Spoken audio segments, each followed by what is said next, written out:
Les discours politiques en France soulèvent une question récurrente. Pourquoi l'Algérie est-elle si souvent utilisée comme bouc émissaire dans certains débats? Lors de sa récente intervention médiatique, Robert Ménard a tenu des propos particulièrement controversés. Sous couvert de défendre la laïcité et l'identité française, son discours semble surtout viser l'Algérie et les tentatives de rapprochement engagées par Paris. Mais en quoi ces déclarations posent-elles problème et quelles peuvent être leurs conséquences sur les relations franco-algériennes? Bonjour à tous, j'espère que vous allez bien. Aujourd'hui, on revient sur un sujet brûlant de l'actualité. Invité sur Europe 1 et CNews, Robert Ménard a une nouvelle fois illustré son style, un discours marqué par l'exagération, les amalgames et une ligne claire, s'opposer à tout rapprochement avec l'Algérie. Derrière une indignation affichée autour du voile ou de la présence de jeunes filles voilées dans l'espace public, se dessine en réalité une stratégie bien connue, jouer sur les peurs et mobiliser un électorat sensible aux questions identitaires. Dans cette logique, toute tentative d'apaisement entre Paris et Alger est présentée comme une faiblesse, voire comme une forme de complaisance. Lors de cette intervention, Ménard a également ciblé Laurent Nunez, critiquant sa volonté d'apaiser les relations avec Alger. Alors que cette approche vise à instaurer un dialogue plus stable, elle est caricaturée comme un renoncement. Les exemples avancés, comme celui de très jeunes filles voilées, sont utilisés de manière symbolique, sans véritable ancrage dans la réalité sociale ou statistique. Plus inquiétante encore, le maire de Béziers a affirmé être intervenu directement auprès de jeunes filles pour leur demander de retirer leur foulard. Une démarche qui dépasse largement le cadre de la laïcité et interroge sur une vision autoritaire des libertés individuelles, où le contrôle prend le pas sur le respect des droits. Mais au-delà de la question du voile, c'est un enjeu plus profond qui se dessine. Robert Ménard remet en cause toute tentative d'apaisement entre la France et l'Algérie, allant jusqu'à relativiser certains aspects de la colonisation. Cette posture contribue à minimiser des réalités historiques pourtant largement documentées et s'inscrit dans une tendance plus large de relecture du passé. Dans ce contexte, l'Algérie-bashing devient un véritable outil politique. Alimenter les tensions, attiser les peurs et simplifier des enjeux complexes permettent à certains acteurs politiques de capter une partie de l'électorat. Mais cette stratégie se fait souvent au détriment des relations diplomatiques, économiques et humaines entre les deux pays. En prétendant parler au nom du peuple algérien, Ménard franchit un cap supplémentaire. Ses propos traduisent moins une connaissance des réalités qu'une volonté de nourrir un discours clivant, basé sur la division et la désinformation. Or, les relations entre Paris et Alger restent fragiles. Les tensions récentes exigent au contraire prudence et sens du dialogue. Dans ce contexte, multiplier les déclarations provocatrices ne fait que compliquer le travail diplomatique et raviver les incompréhensions. Robert Ménard incarne ainsi une ligne politique qui freine le rapprochement entre la France et l'Algérie en recyclant des thématiques récurrentes, peur de l'islam, relativisation du passé colonial et stigmatisation de l'Algérie. Résultat, un climat de méfiance renforcé qui rend plus difficile toute avancée constructive. Pour l'Algérie, ces prises de position rappellent l'importance de rester vigilante face aux tentatives d'instrumentalisation. Malgré cela, Alger continue de privilégier une approche pragmatique basée sur le dialogue et la coopération. Les efforts d'apaisement, notamment portés par Laurent Nunez, restent fragiles. Chaque déclaration polémique peut raviver les tensions et peser sur l'équilibre des relations bilatérales. En définitive, une responsabilité s'impose, celle de dissocier les débats politiques internes des enjeux diplomatiques. La relation entre la France et l'Algérie repose sur une histoire complexe et des liens humains profonds qui méritent mieux que des raccourcis politiques. À retenir, le discours de Robert Ménard s'inscrit dans une logique alarmiste visant à décrédibiliser tout rapprochement avec l'Algérie. Cette rhétorique, centrée sur les peurs et les oppositions, fragilise les efforts diplomatiques en cours. De son côté, l'Algérie affirme sa souveraineté et refuse d'être instrumentalisée dans les débats politiques français. Et vous, qu'en pensez-vous? S'agit-il d'une simple stratégie politique ou d'un véritable risque pour les relations entre les deux pays? 1. L'Algérie s'est fixé un objectif économique ambitieux, réaliser 3 milliards de dollars d'économie d'ici fin 2028. Cette démarche ne repose pas sur une simple réduction des dépenses, mais sur une stratégie globale visant à mieux gérer les finances publiques, limiter le gaspillage et optimiser l'utilisation des ressources de l'État. Pour atteindre cet objectif, plusieurs mesures clés ont été mises en place. D'abord, la réduction des importations non essentielles, notamment les produits de luxe, certains véhicules haut de gamme et les biens pouvant être fabriqués localement. Cette politique devrait permettre d'économiser des centaines de millions de dollars chaque année.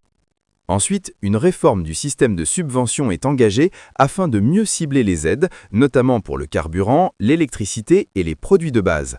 L'objectif est de faire en sorte que ces subventions profitent réellement aux catégories les plus vulnérables, tout en réduisant les abus et la contrebande.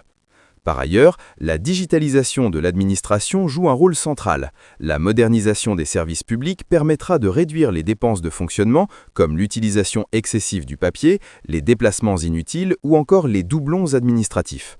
La lutte contre la corruption et le gaspillage constitue également un pilier essentiel, avec un renforcement des contrôles et des audits sur les marchés publics et les dépenses de l'État.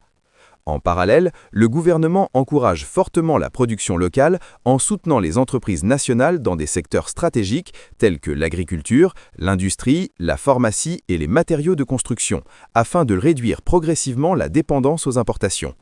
Ces économies permettront de renforcer les réserves de change, de financer des projets structurants comme le dessalement de l'eau, les infrastructures, la santé ou l'éducation et de réduire le déficit budgétaire. Elles s'inscrivent aussi dans une vision à long terme visant à préparer l'économie nationale à l'après-pétrole.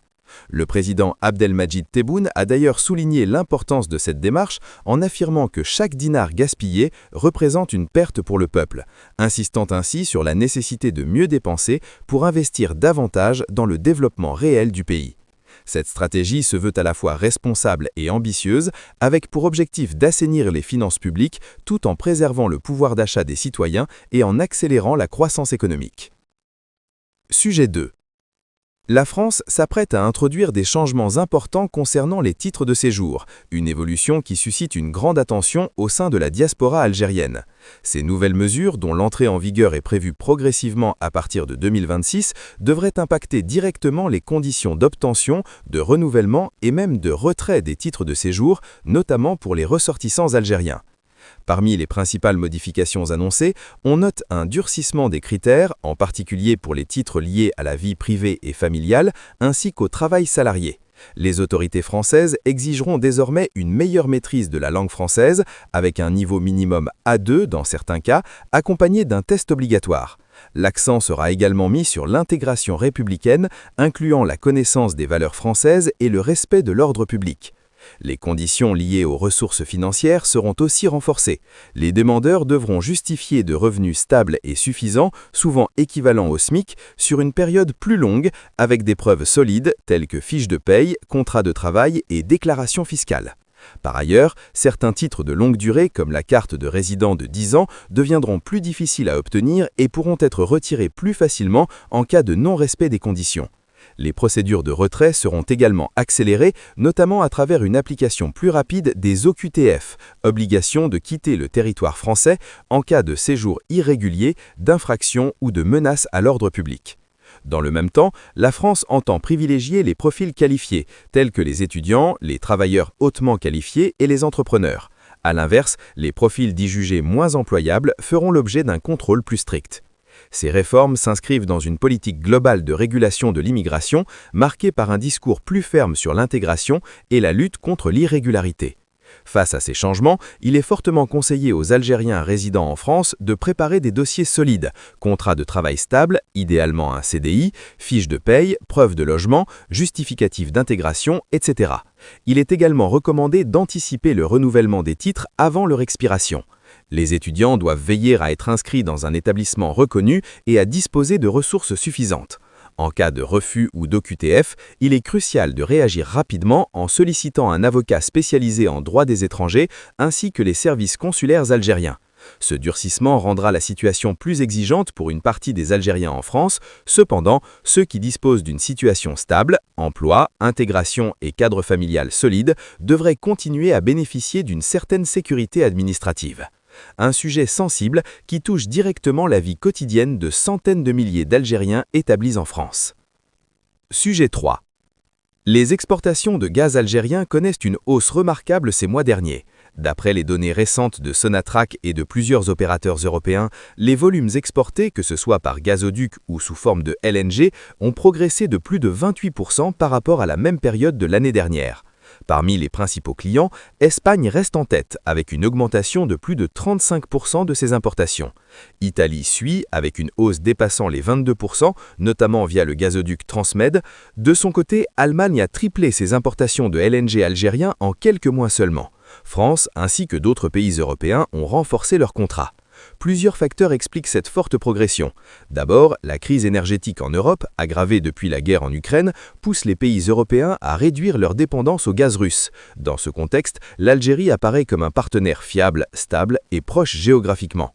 Ensuite, les infrastructures jouent un rôle clé. Le pays dispose de 2 gazoducs stratégiques, Medgaz vers l'Espagne et Transmed vers l'Italie, en plus de capacités importantes de liquéfaction de gaz naturel à Arzeu et Skikda, permettant d'exporter vers une grande partie d'Europe.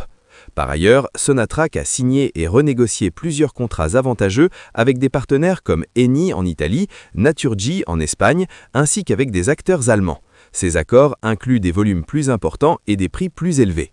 La hausse des prix du gaz sur le marché international a permis à l'Algérie d'augmenter significativement ses recettes pour des volumes parfois équivalents. Les retombées pour le pays sont importantes, une forte augmentation des recettes en devises, un renforcement des réserves de change ainsi que de meilleures capacités de financement pour des grands projets structurants comme le dessalement de l'eau, les infrastructures, la santé ou l'éducation, et réduire le déficit budgétaire. Elles s'inscrivent aussi dans une vision à long terme visant à préparer l'économie nationale à l'après-pétrole. Le président Abdelmadjid Tebboune a d'ailleurs souligné l'importance de cette démarche en affirmant que chaque dinar gaspillé représente une perte pour le peuple, insistant ainsi sur la nécessité de mieux dépenser pour investir davantage dans le développement réel du pays. Cette stratégie se veut à la fois responsable et ambitieuse, avec pour objectif d'assainir les finances publiques tout en préservant le pouvoir d'achat des citoyens et en accélérant la croissance économique. Conclusion du bulletin. Aujourd'hui, 3 grandes actualités illustrent la dynamique actuelle de l'Algérie. Un objectif ambitieux de 3 milliards de dollars d'économie d'ici 2028 pour assainir les finances publiques, des changements importants en France concernant les titres de séjour qui impacteront une grande partie de la diaspora, une forte hausse des exportations de gaz vers l'Europe, consolidant la position stratégique et les recettes du pays. Ces différents sujets montrent une Algérie en pleine évolution, déterminée à mieux gérer ses ressources, à défendre ses intérêts et à renforcer sa place sur la scène internationale. Quel thème vous a le plus marqué ou interpellé? N'hésitez pas à le partager en commentaire. Si la vidéo vous a plu, pensez à laisser un like, à la partager autour de vous et à vous abonner pour ne rien manquer des prochaines actualités. On se retrouve très bientôt, Inch'Allah, prenez soin de vous et que Dieu bénisse l'Algérie.